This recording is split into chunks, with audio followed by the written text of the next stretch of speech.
पुण्यात गाड्यांच्या तोडफोडीचं सत्र सुरूच। पुण्यातील केशवनगर भागात गाड्यांची तोडफोड करत दहशत माजवण्याचा प्रयत्न।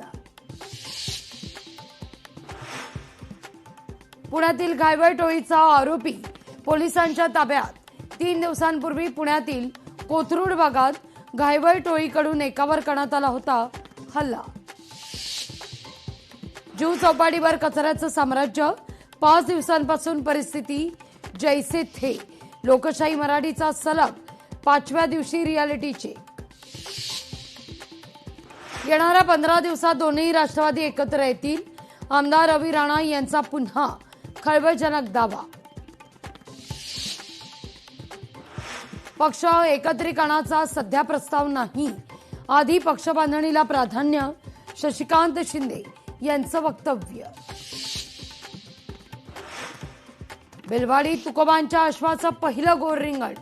यावेळी हजारो वारकऱ्यांचा सहभाग। सोनम वांगचुक यांच्या उपोषणाला देशभरातून पाठिंबा। प्रकृतीवर लक्ष ठेवण्याचे दिल्ली उच्च न्यायालयाचे सरकारला निर्देश। लोकशाही मराठी ऐका, पहा, जागरूक रहा।